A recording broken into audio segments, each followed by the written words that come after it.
जो ज़िंदगी से निराश होते हैं, कामयाबी के पास होते हैं, मंजिल मिल ही जाती है उनको, जिनके हौसले बुलंद होते हैं। तो स्वागत है आपका स्टोरी वाले ताऊ जी में। तो आज की कहानी है कि एक लड़का गाँव से शहर आता है सरकारी नौकरी की तैयारी के लिए। तो कुछ परीक्षाएँ दे चुका था और कुछ परीक्षाएँ बाकी थी। तो एक दिन क्या था कि अचानक उसको एक कॉल आती है इंटरव्यू की और उसको अगले दिन सुबह इंटरव्यू देने जाना था। अब उसके लिए उसको जाने के लिए पैसे चाहिए थे, तो घर में ढूँढता है, तो उसको ₹50 मिल जाते हैं। लेकिन इतना काफ़ी नहीं था आगे दूर जाने के लिए।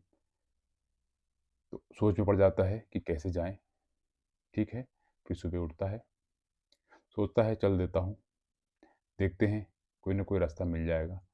तो जो एक जोड़ी कपड़ा था उसके पास सही वाला, उसको पहन के वो ऊपर वाले का नाम लेता है और चल देता है। तो गरीब फैमिली का था और शहर का खर्चा, पढ़ाई का खर्चा, कमरे का खर्चा और खाना-पीना सब मिला के जो है बड़ी मुश्किल से दिन निकल जा रहे थे। तो जा रहा था और ऊपर वाले को शुक्रिया अदा भी कर रहा था और सोच रहा था कुछ ना कुछ तो कर ही लूँगा। तो बस अड्डे की तरफ जाता है। तो बस अड्डा पहुँचता है, सोचता है कि कोई न कोई तो जान-पहचान का मिल जाएगा और लिफ्ट लेके पहुँच जाऊँगा। क्योंकि जब इंटरव्यू का कॉल आया है, तो ऊपर वाले ने कुछ सोच के ही कॉल दी होगी। तो वहाँ देखता है तो निराश हो जाता है, वहाँ कोई भी जानने वाला उसको नहीं मिलता। अब बस में अगर चढ़ता है तो उसके लिए पैसे चाहिए होते हैं।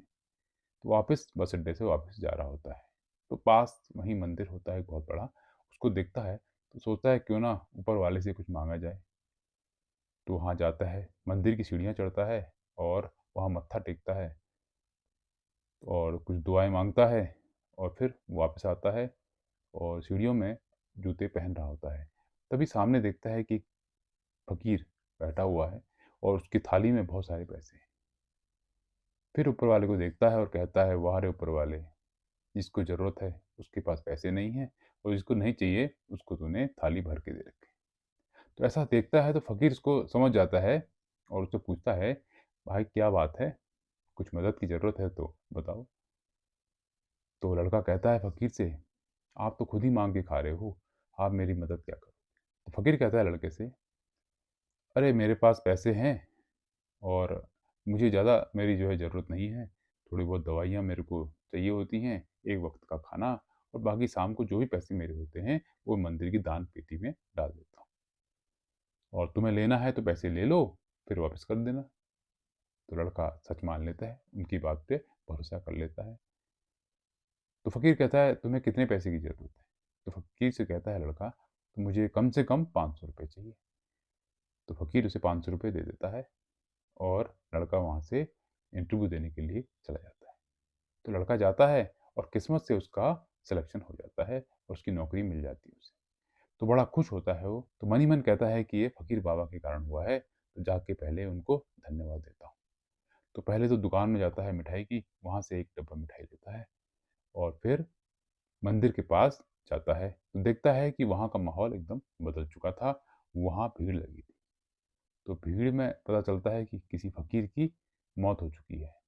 तो भीड़ को चीरता हुआ वहाँ जाता है, देखता है कि वही बाबा मर चुके थे। तो कोई आदमी बताता है कि बाबा के पास शायद पैसे नहीं थे इसलिए दवाई नहीं ले पाए और उनकी मौत हो गई। तो ये सुनकर लड़का सोचता है कि किसी की ज़िंदगी सँवारने के लिए कोई अपनी ज़िंदगी भी गँवा देता है। इस कहानी से हमें 2 बातें सीखने को मिलती हैं। एक ये कि दूसरों पे भरोसा करो और ज़रूरत पड़ने पर उनकी मदद करो। और दूसरी बात ये है कि अगर आप लाइफ में निराश हो, परेशान हो, लगता है कि आपके सारे रास्ते बंद हो चुके हैं, तो ऊपर वाला कोई न कोई रास्ता ज़रूर खोलता है। तो अगर आपने मदद की है किसी की, तो आपकी मदद भी ज़रूर कोई न कोई करेगा। तो हिम्मत करना है और लाइफ में आगे बढ़ना है और हिम्मत नहीं हारनी है। तो आज की कहानी में इतना ही, तो फिर मिलते हैं नई कहानी में, तब तक के लिए goodbye, have a nice day.